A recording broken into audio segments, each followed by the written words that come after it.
안녕하세요. 허리슈TV입니다. 종영 1년이 지났지만 얼마 전까지 각종 시상식을 휩쓸었던 동백꽃 필 무렵은 자극적인 조미료 없이도 서서히 시청자를 끌어당긴 작품성과 대중성을 동시에 지닌 명작입니다. 무엇보다도 동백꽃 필 무렵은 호화 캐스팅, 거액 제작비 등을 내세우는 최근 드라마 시장 트렌드 속에서 살아있는 이야기라는 기본에 충실한 드라마였습니다. 오늘은 일본 영화 드라마 평점 사이트에 올라온 동백꽃 필 무렵에 대한 일본인들의 반응을 살펴보겠습니다. 그럼 다 함께 보시죠.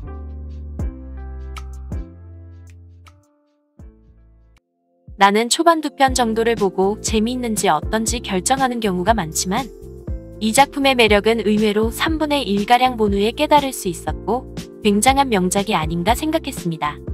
왜냐하면 이 작품을 보기 전까지는 주연인 공효진 씨와 강하늘 씨의 팬도 아니고 두 사람의 비주얼에 많이 끌리는 것도 아니었습니다.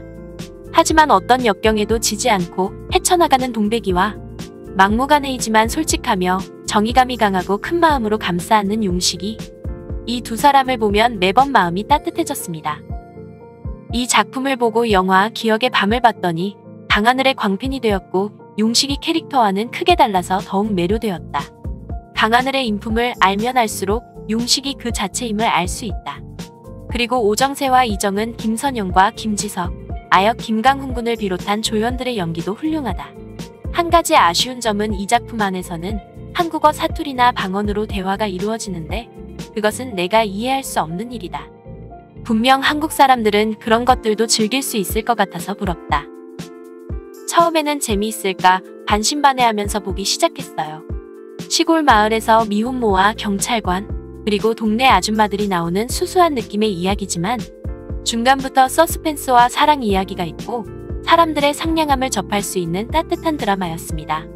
강하늘이 연기하는 경찰관은 정말 멋있었습니다. 공효진은 원래 좋아하는 여배우라 기대했었는데 역시 기대했던 대로였다. 사실 강하늘은 좀 꺼려하는 배우였다.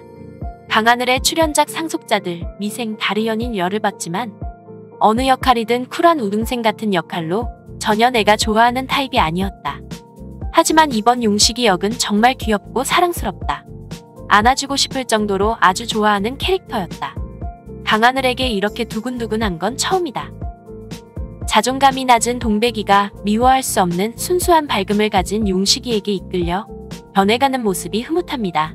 이 시대는 이웃과도 친하게 지내지 않는 인터넷을 통한 관계가 당연한 시대가 되었습니다. 그런 가운데 이 드라마는 잊혀진 사람과의 연결고리를 깊게 그리고 있습니다. 옹산이라는 마을 전체가 따뜻하고 때로는 성가시지만 엄한 가족처럼 보이기도 합니다. 이 드라마는 특별히 화려한 장치가 있는 건 아니지만 모두가 그리워하고 친밀감을 느낄 수 있는 작품인 것 같습니다. 너무 좋았어. 영식의 고듬과 조그만 필구가 엄마를 생각하는 마음, 그리고 옹산 아줌마 군단은 짱이다. 아이가 생기면 이런 기분이 되겠지? 장래의 행복을 생각하기보다 지금의 행복을 생각하라. 행복의 기준은 내가 정한다. 정말 그렇다고 생각했다.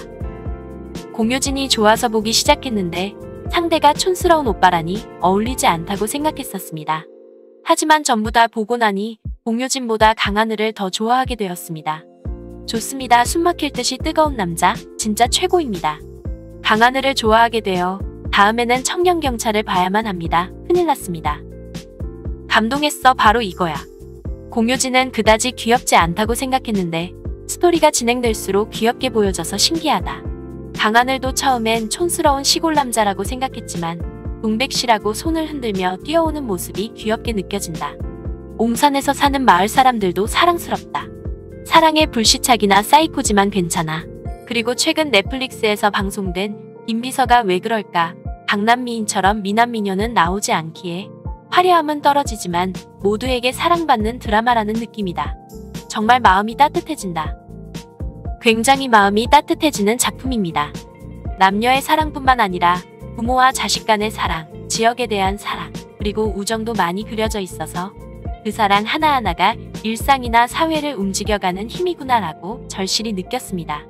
처음에 동백이가 남의 눈치를 보며 머뭇거리는 느낌을 별로 좋아하지 않았습니다. 하지만 큰 사랑을 가지고 주위를 행복하게 할 정도로 웃는 모습이 귀엽고 매우 강해 보입니다.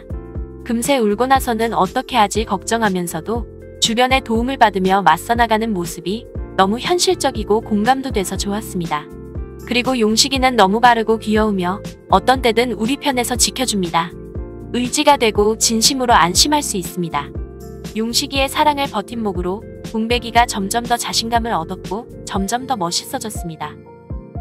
동백이를 처음에는 별로 좋아하지 않았지만 회가 거듭될수록 좋아졌다. 내용은 솔직히 힘들었다. 동백이를 비롯해 나오는 어머니 대부분이 자식을 사랑하고 자식에게 모든 것을 바친다. 동백이가 아이를 위해 연애도 포기하려고 했을 때는 짜증이 났다. 나도 아이가 있기 때문에 아이를 위해서라면 자신의 목숨도 아깝지 않은 기분은 알고 있다. 근데 드라마에서 이렇게 보여주면 엄마는 자식한테 목숨 걸어야 마땅하다고 강요하는 것 같아서 싫었다. 난 삐뚤어진 사람일까? 아마 한국 사람들이 이 드라마의 매력을 100 정도 잘 알고 있다면 전 60 정도일 것 같습니다. 용식이의 시골 사투리가 귀엽다는 것도 모르고 동백이 말투도 자막으로 전달되지 않는 매력이 있는 것 같은데 사실 그런 것을 말하자면 해외 드라마가 거의 그렇잖아요. 하지만 이 드라마는 특히 큰 것 같습니다. 동백이는 감정이 부딪히는 쪽의 역할이기에 표정이나 제스처나 그리고 버릇 등에서 캐릭터의 매력을 전부 느끼기에는 조금 어렵다고 생각합니다. 백상예술대상에서 사랑의 불시착, 이태원 클라스, 부부의 세계를 누르고 대상을 수상했다. 이 작품의 조연을 맡은 배우들도 멋지고 강하늘이 현빈 박서준을 누르고 최우수 연기상을 받고 멍해있던 순간 뒤에서 엄마 같은 눈빛으로 네가 맞다며 아주 흐뭇한 표정으로 박수치던 여메란 씨를 좋아한다. 사랑의 불시착보다 동백꽃 필 무렵이 상을 더 많이 탔다고 들었습니다. 그런데 넷플릭스에서는 왜 인기가 없지? 라고 생각했는데 무지무지 좋았습니다. 아니 정말 스며들었습니다. 사랑의 불시착이 엄청 맛있는 샴페인과 스테이크라면 동백꽃은 얼룩진 무우조림입니다. 서스펜스와 코미디를 번갈아가며 볼 수 있어서 질리지 않았다. 강하늘 잘생겼을 텐데 캐릭터 역할 때문인지 그리 잘생겨 보이지 않았지만 서스펜스 씬에서는 제대로 잘생겨 보여 대박이었다. 병원에서 동백이 이야기를 울면서 듣는 용식이가 참 좋았다. 한국 드라마 보는 걸 평생 그만둘 수 없다.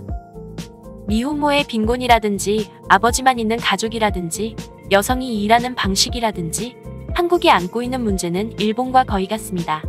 다만 진행 속도가 일본보다 훨씬 빠릅니다. 그만큼 시대를 따라가는 일은 매우 힘든 것이라고 생각합니다. 이 드라마는 그런 사람들을 응원하는 이야기입니다. 어쨌든 마지막 회가 훌륭합니다. 등장인물들의 고민에 공감하면서 마지막에는 큰 보상을 받은 느낌입니다. 드라마가 끝난 후의 느낌이 너무 좋은 작품입니다. 이상 일본인들의 반응이었습니다. 이 드라마가 주는 사람이 사람에게 기적이 될 수 있다는 희망의 메시지는 결국 우리가 좇는 행복은 먼 곳에 있지 않다는 것을 깨닫게 해주었습니다. 두 번째 완주를 하고 나서야 동백꽃 필 무렵의 뜻을 이해할 수 있었습니다. 여러분들에게 동백꽃 필 무렵은 어떤 드라마였나요? 댓글로 의견을 남겨주시면 감사하겠습니다. 이상 허리슈TV였습니다. 구독과 좋아요는 영상 제작에 큰 힘이 됩니다.